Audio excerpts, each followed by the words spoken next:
humanoid robots, the epitome of cutting-edge technology.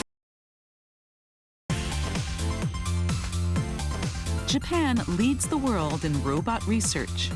Rapid developments in this field have produced humanoid robots that not only move just like us, but can even decide for themselves how to move.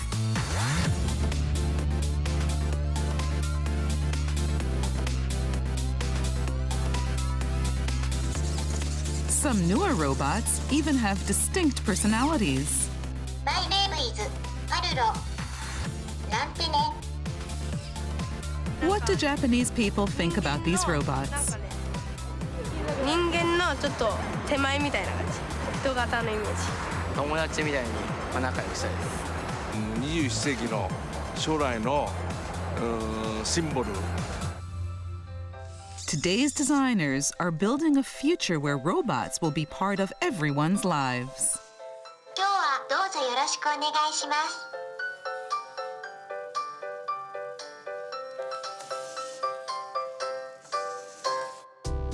Hello everyone, welcome to Design Talks, the show where we explore the beauty of Japanese designs, a reflection of the Japanese way of life. I'm your host, Andrea Pompilio, and I'm Shala. so our topic this time is robot design. Now Shala, when you hear the word robot, what sort of image you have? I guess the first thing that pops into my mind would be like robots you see in the movies. You know, like a very science, still a fictional type of world where like robots can do things and they're very human-like and something, yeah, right, something that's very, you can't imagine it actually happening though. Okay. That's probably my main image. Right. Actually, a third of all world's industrial robots are developed here in Japan. And that's not all. Japan leads the world in research into this humanoid robot that you're just talking about. Right. What I was just Believe it saying. or not. So we've gone far beyond just making robots that can walk on two legs. There are new robots that can hold a conversation. Oh, wow. Or even carry heavy objects. But there's still some, obviously, big hurdles to overcome before robots can fully, you know, become part of our lives today. So today our guest is a designer who more or less established this new field we call robot design. Interesting. Dreaming of a future society where we live closely with robots that make life better for us. Tatsuya Matsui is a leading robot designer. His goal is to design robots that will actively make life more pleasant and comfortable. He focuses on making robots that are friendly and comfortable to be around. I made Posey 90 centimeters tall, about the same height as a 3-year-old. I made her so small because it's only natural to feel a bit intimidated by a big robot coming close to you. If we're going to have a society where we live alongside robots, it's important that they don't seem threatening. Posey can't talk. She can't dance either. All she does is carry a bunch of flowers. But she delights everyone with her charming presence. Posey has even appeared on the covers of leading design magazines. For more than a decade, Matsui was a lone voice promoting the importance of bringing a design perspective to robot development. The very first project he was involved in was called P-noir. This was inspired by the story of Pinocchio, a character who doesn't know whether he is human or puppet, and sets off on a journey to discover his identity. Matsui gave P-noir Pinocchio's long nose to symbolize that robots could also be searching for the meaning of their existence. Rather than pursuing technological innovation and functionality, Matsui is more interested in creating robots with a distinctive character. In the beginning, I was feeling my way in the dark. Everyone said there was no need for designers like me in robot research. But I believe designers have a vital role in making robots fit into human society. What is the key to designing robots that can live comfortably alongside people? We asked Tatsuya Matsui for his insights.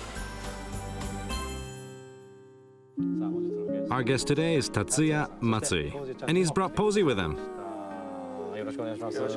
Hello, and thanks for inviting us. She's adorable. Thank you. She's even wearing a proper dress. I love her face. You can sense like a sweetness to her. What was the concept behind Posey? I believe the ultimate purpose of a humanoid robot is to make people happy. So what I did first was to study people's faces when they're experiencing the happiest moments of their lives. I ended up focusing on weddings. I was particularly drawn toward the faces of the little girls who carry bouquets or baskets of flowers for the bride. Oh yes? Usually there are several little girls. What you usually see is that after her part is over, the little girl goes back to her mother, who proudly gives her a hug. Now I designed the angle of Posey's head and her facial expression to resemble the way these little girls look back up at their proud mothers. Now that you mention it, yes, I see it. I felt that this angle and expression symbolized the ideal relationship between robots and humans. Looking up at humans with love and affection. Now, you've been designing robots for over a decade. That's right. Your very first project was P-noir, the robot we just saw. Its movements are still rather unnatural. That's right. It reminds me of a toddler's early steps. I want to reach out and help him. I don't remember hearing people refer to themselves as robot designers back then.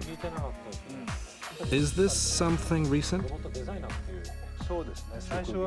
When I first started introducing myself as a robot designer over 10 years ago, people thought I was a manga artist or an illustrator. It was the same even in other countries. But over the years, society has come to recognize the importance of design. And for the last few years or so, I've no longer had to explain what I mean when I say I'm a robot designer. I think people in Japan generally have a very positive attitude towards robots. They look upon them as potential companions in life, probably due to the influence of anime. Yes, I believe that influence is enormous, especially with regards to humanoid robots. Anime is probably a major reason why Japan has become a pioneer in robot technology. So what sort of images of robots has anime given us? Let's take a look. Astro Boy was the very first Japanese anime to feature robots. There have been countless robotic heroes since. That first hero, Astro Boy, used his superhuman powers to help people and fight injustice. The series depicted an ideal relationship between humans and robots. In 1970, Japan hosted its very first expo in Osaka. One of the main attractions, hugely popular with kids of all ages, was a giant robot. Robots now symbolized the best of science and technology, and would from then on be seen by the Japanese as part of the effort to realize an affluent lifestyle.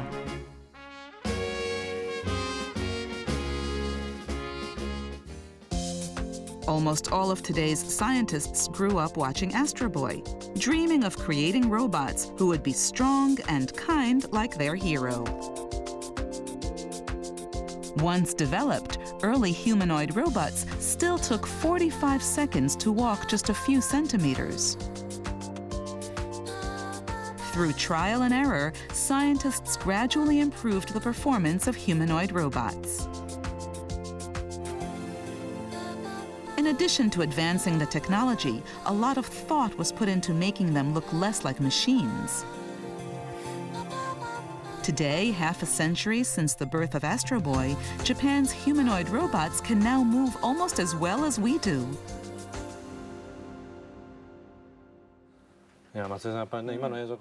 Matsui-san, we saw in that video clip just how far robots have come in terms of technological development. And it really made me realize what an impact Astro Boy has had in promoting robotic research. Many of Japan's researchers and scientists grew up dreaming of creating robots like Astro Boy. He was what got them into robotic research in the first place. Before Astro Boy, we couldn't even imagine what the future might look like. But that series provided us with a rosy picture of the future. Although it is actually rather unrealistic, it served as a symbol of hope for us.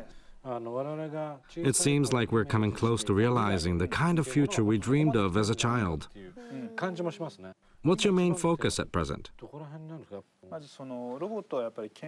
I think we still have several stages to go through before robots can become part of society. We must first take them out of the laboratories and show people the many ways in which humanoid robots can be of help to us in everyday life.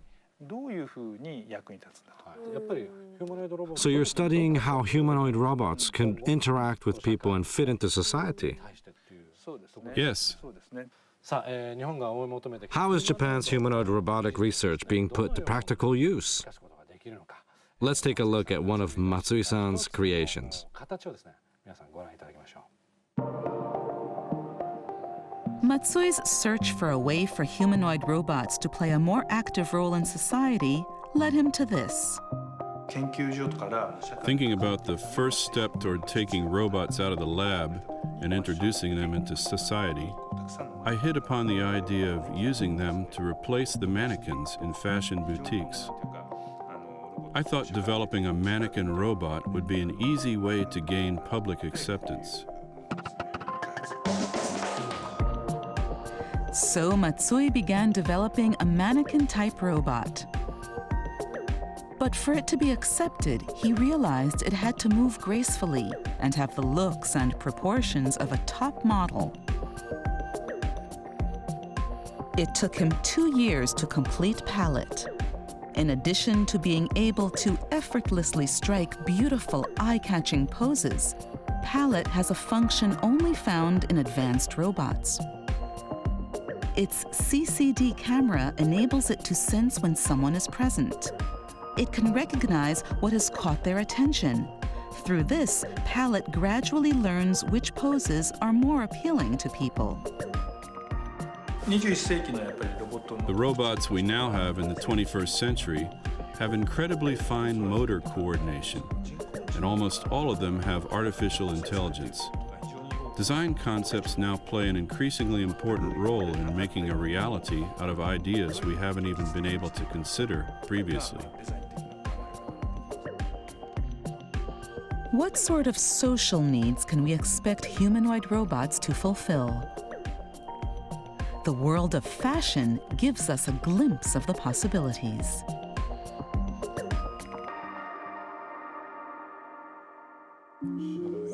Pretty amazing, don't you think, Shala?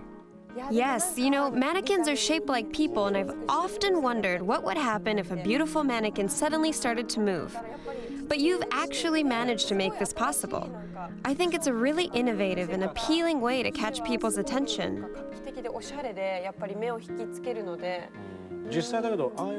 Palette is the name of this project. You are collaborating with a number of companies, encouraging them to promote your mannequin robots to the public. This is part of your strategy to move robots out of the industrial world and into our daily lives. That's right. What sort of role will designers play in all this? Designers are needed in both the development and commercialization processes. You also need designers to help develop the system to get the product to end users. So I'd say that designers play a crucial role. They're the thread that connects all the stages from development to sale of the product.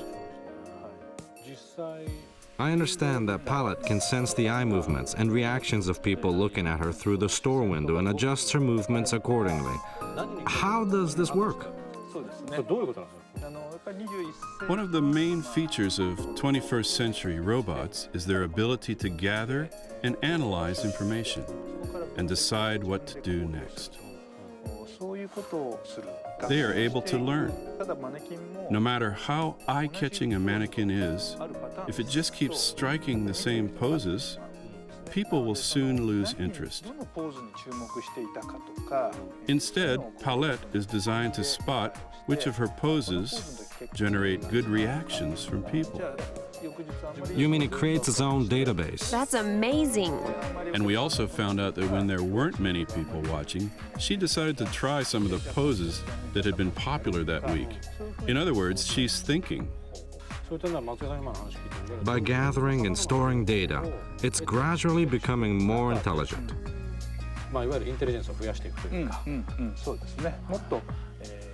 Exactly. To look at a more practical application, robots could help people with physical disabilities to walk. Because the robots are equipped with artificial intelligence systems, they can actually learn to communicate and converse with the people they're assisting. We believe there are all sorts of ways in which robots can be of help to people in everyday life. Wow, this is really something. There's so much to look forward to. I think so, yes. An important factor in this is to develop designs that will make people want to communicate with robots. Now, let's look at the work of a researcher who is studying the relationship between people and robots from a rather unusual perspective. An unusual research project is studying the relationship between humans and robots. Professor Okada specializes in robots and cognitive science, the study of forms and behavior that make people want to communicate with robots.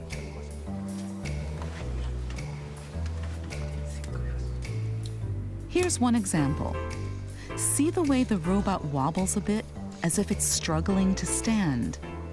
This makes it look vulnerable, and people naturally want to reach out and help it.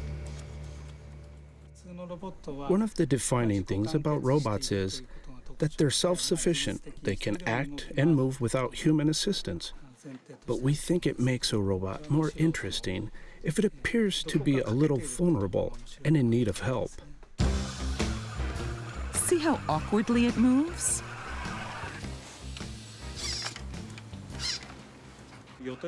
The wobbly movement is the important point. We put springs into the vertebrae to create this action, which is intended to make it seem alive. Projecting a sense of vulnerability like it does, in fact, makes the robot much more appealing to people. Our mind goes, this robot isn't human, but it doesn't feel like a machine either. Instead, we start to see it as a completely new life form. By walking awkwardly, the robot shows itself to be weaker than us. Such revealed weakness causes us to develop a deeper emotional connection with it, says Okada. To demonstrate this theory, for the past 3 years, he's been carrying out a rather unique project.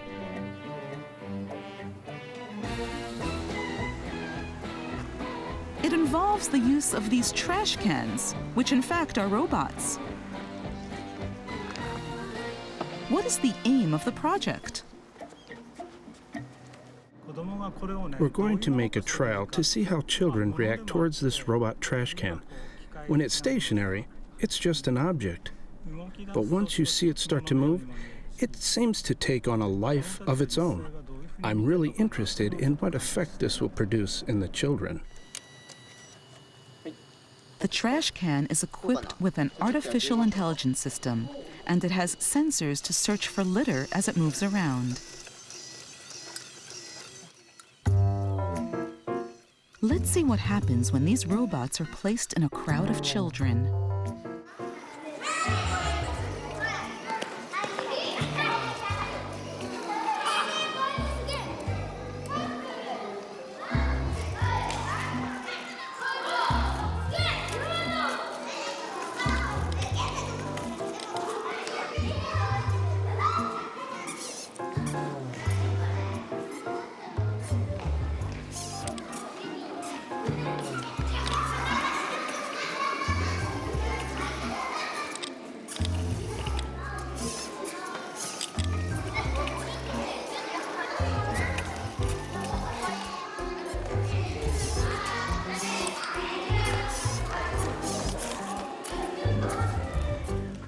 the children's behavior tell you? The children are being quite boisterous. They aren't showing any respect to the robots. Some of them are hitting and shaking them, while others watch from a safe distance. They're trying to figure out what they are. I'm interested in how children regulate the physical and emotional distance between themselves and the robots. I'm also watching how the way the robots interact with them influences how they think about the robots. What do the children think of the trash can robots? なんか喋ってるみたいですごい可愛くてさ、なんか仲良くなっちゃう。前に行ったり後ろに行ったり、これが実とか、まあこれが花とかそういうのが分かったって感じがした。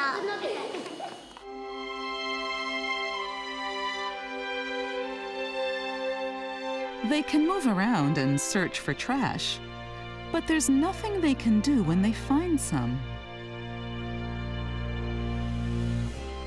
See how it looks down as if asking for help. By seeming weak, these robots inspire people to reach out and respond.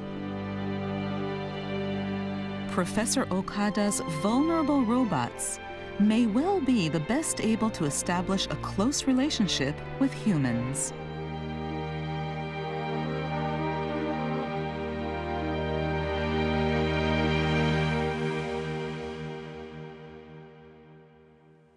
Fascinating stuff. The trash box is really cute. It's adorable. What do you think? When something as cute as this asks you to dispose of the trash properly, I think even litter bugs would think twice about littering. I think it's a great idea to start with children, so when they grow up, they'll already know the right thing to do. Yes, that would definitely be a good influence. It's as if the robot is helping to educate the children. It's quite fascinating. And it's not just a one-way process. Watching the way the children interacted with the trash box, it made me feel that in order to ensure robots and people will get along, it's important to create systems that encourage both sides to help each other out. I felt there was a good relationship between the children and the robots. Those trash cans aren't just cute, they're providing a social service, encouraging children to pick up trash and avoid littering. In order to promote communication between robots and people, it's important to remove complicated barriers and make things as simple as possible. The simpler we make it, the easier it becomes to feel a sense of connection toward the robots. I definitely agree with that.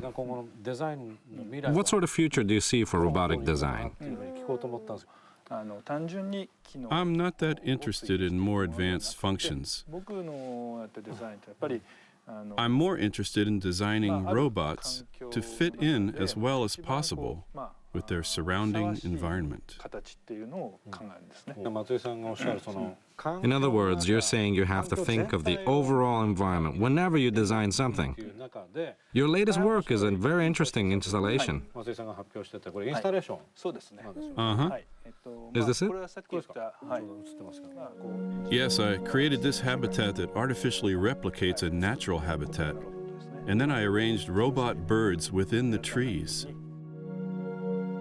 Matsui says his installation shows the future of robot design. His bird robots are extremely simple. All they do is turn from side to side. But the way they blend in naturally with their surrounding flowers and trees conveys his ideal of a future in which humans no longer use machines to try to control their environment, but instead respect and coexist with nature. This is symbolic of my approach. Instead of using one amazing cutting-edge robot, I used a number of quite simple small robots placed strategically so as to fit in naturally and not destroy their environment. This reflects my firm belief that it's increasingly important for society to work as a whole to conserve our own environment. Talking with you today has completely idea of what robots will look like in the future. I can see that people and robots will interact on a much closer level and communicate like friends. Matsui-san, I'm definitely going to be following your work. Thank you for coming today. Hi. Thank you. Thank you. It was my pleasure. どう？かっこいいでしょ？ We're seeing many new ideas for robots that can play a role in society. Palro was designed to communicate by singing and dancing. He's become very popular with certain groups of people.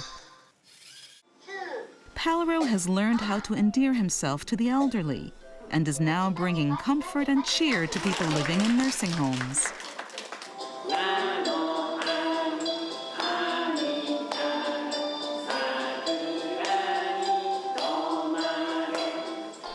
As the residents join Palro in song and dance, they develop bonds of friendship with him and with each other. Although still in the stage of clinical trials, Palro is showing great promise for Japan's aging society. 握手したいな。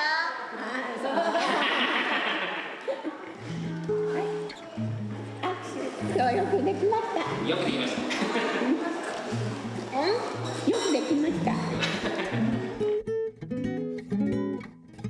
With Palette, Matsui is introducing robots into society via the world of commerce, while Professor Okada is seeking ways in which robots and humans can help each other. Robots that play useful roles in society, robots that heal and care for us. Design is making a vital contribution as we move forward to a better world where robots and people coexist in harmony.